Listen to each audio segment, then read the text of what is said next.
I call to order the closed session of the Mayor and City Council at 4:04 p.m. Good evening, everyone, and thank you for being here, and thank you to those viewing remotely. Madam City Clerk, please call the roll. Councilmember Sanchez? Here. Councilmember Ibarra? Present. Councilmember Figueroa? Here. Mayor Pro Tem? Here. Councilmember Reynoso? Here. Councilmember Calvin? Present. Councilmember Alexander will be appearing via Zoom in closed session, and Mayor Tran? Here. Thank you. Moving on to public comments for closed session. Madam City Clerk, do we have any public comments? We have two public comments from Treasurer Ortiz and Sarah Robles.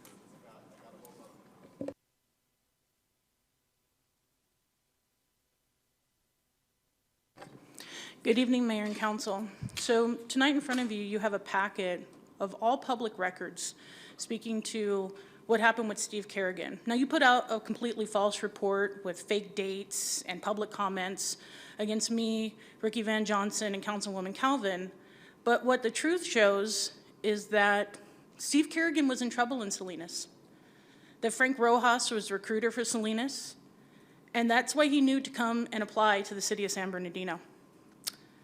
That on September 26th, the city of Salinas appointed a new city manager in preparation of Kerrigan coming here October 4th. And then 2 days later, he pulls out of his own recruitment down here. They said, hey, we've already selected somebody. You were on the agenda the same night. And they move forward with dismissing him. One crucial thing that you forgot to tell the public was that Damon Alexander on August 23rd left his folder, his recruitment folder with every candidate at a public event that was returned to you, Mayor Tran, that Fred knew about because it was posted online that Fred was telling people to protect Teddy for Ben telling that he was the leak to the PD that you guys knew. And he found out from the city attorney, Sonia Carvalho. And yet here you all are, not wanting to tell the truth, but wanting to spin a narrative. Why? Why did you lie, Helen? Why haven't you disclosed this to the public? Fred, why did you wait? Ben, thank you for telling the truth. Because if it wasn't for you on Nextdoor validating what was put out, how else would we have known? And so you defame us to cover up for what? And then Helen again comes out and lies to the public August 28th and reads a whole BS statement to what? Make Councilwoman Calvin look bad for the truth? Because you knew that Black had been sabotaged? Because you knew that Damon had left a folder? Why? Why lie? I don't understand. I get it. You don't like me? That's fine. You like Councilwoman Calvin? That's fine. But that's $2.2 million towards the city that, what are you going to do with that? And Susie Soren calls the guy and accepts liability for a job that he was informed on August 26th he was being replaced for. Then on October 4th, you were going to vote him into a position. Why? You're going to have to ask yourself that because you're going to have to come public with it. You can't hide the truth. It's in the public record. So just make sure your stories are all coming together because the truth is slowly leaking because you always tell on yourselves. And Ben is always good for coming out and making sure that he doesn't let anybody go down. He's not going to be the one that goes down, and he ain't going to cover for the city attorney. And she should have done the right thing. Thank you. Next speaker, please state your name.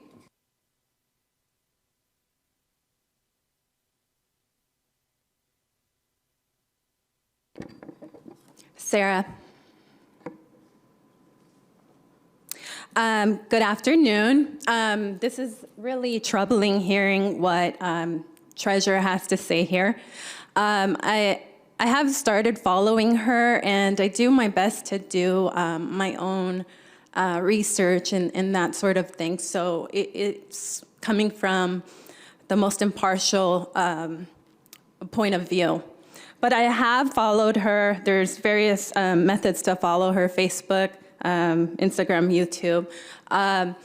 Speaking of the executive items and pending litigations or exposure to pending litigation, my concern is that BBK is not fully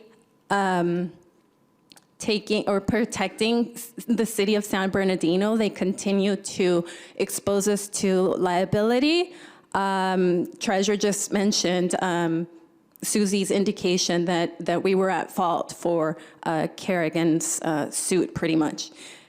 Moreover, the fact that you're releasing portions of documents on pending litigation and putting out press release reports on people who have been terminated. You recently put out a press release indicating there was a fired for cause employee, and it just doesn't strike me as something that somebody, like a city, should be doing, releasing those personal matters.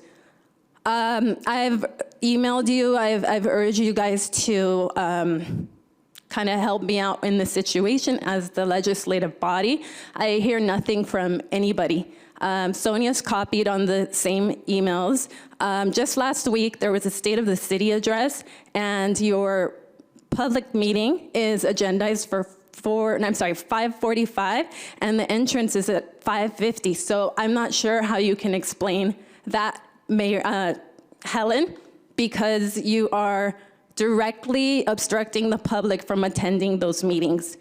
And I understand, I guess it was an inherited meeting. It wasn't orchestrated by you guys. It was, in fact, Montoya. But I know I spent a whole day back and forth making sure that these issues had been addressed for the state of the city. Rochelle gave me confirmation that people would be in attendance and would be able to make public comment with adequate time. That did not take place. In fact, only Treasurer made it to public comment. Meanwhile, Thomas Rice is telling her to just silencing her and shut the door. No one else could enter. Thank you. Thank you. Please We will address now convene. Thank you, ma'am. BBK. Thank you.